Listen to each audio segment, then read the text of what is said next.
আসসালামু আলাইকুম বন্ধুরা, আমরা সবাই পবিত্র ঈদুল আজহার নামাজের জন্য প্রস্তুতি নিচ্ছি এবং আমাদের সৌদি আরবে ঈদের নামাজ হবে হলো সকাল 5:20। এর আগে আমরা ফজরের নামাজের জন্য আমাদের হোটেল থেকে বের হচ্ছি। আমার বন্ধুরা সবাই আমার জন্য বাইরে অপেক্ষা করতেছে, তো আমি তাদের কাছে যাচ্ছি। এই যে আমার বন্ধুরা সব অপেক্ষা করতেছে। আমরা একটু দূরে আমাদের হোটেল থেকে মসজিদটা, তো আমরা সবাই বন্ধুরা মিলে কথাবার্তা বলতেছি এবং এখানে সৌদি আরবে কীভাবে ঈদের নামাজ হয় এবং বিভিন্ন শপিং মল আমরা রাস্তা পাড়ে হাঁটতেছি এবং বিভিন্ন গাড়ি ঘোড়াগুলো দেখতেছি, গল্প করতেছি। এবং আমরা তো জানি না আসলে সৌদি আরবে কোথায় মসজিদ, বড় বড় মসজিদ দেখা যায়।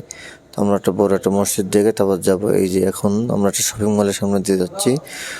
এটা সব সৌদি আরবের সব কিছুই দিন রাত সবসময়ের জন্য খোলা থাকে।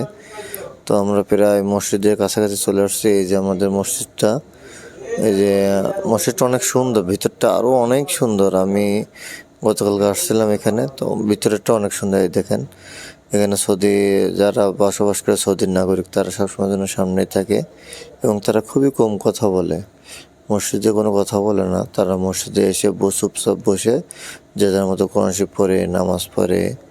আমাদের বাংলাদেশের মতো না যায় সেই কথা বলা শুরু করবে। তো মসজিদের দেখতেটা অনেক সুন্দর, দেখেন ডিজাইনগুলো অনেক সুন্দর, লাইটিংগুলো অনেক অনেক সুন্দর। এই মসজিদের লাইটিংগুলো অনেক সুন্দর, প্লাস এখানে সৌদি আরবের মানুষগুলো অনেক ভালো। আর এটাই আমার জীবনের প্রথম বিদেশে ঈদ এবং সৌদি আরবে ঈদ। তো এই ঈদটা করতে আমার খুব ভালো লাগতেছিল, কিন্তু আসলে বাংলাদেশের মতো এনজয় করতে পারলাম না এখানে, কারণ অনেক সকালে ঈদের নামাজ পড়তে হয়।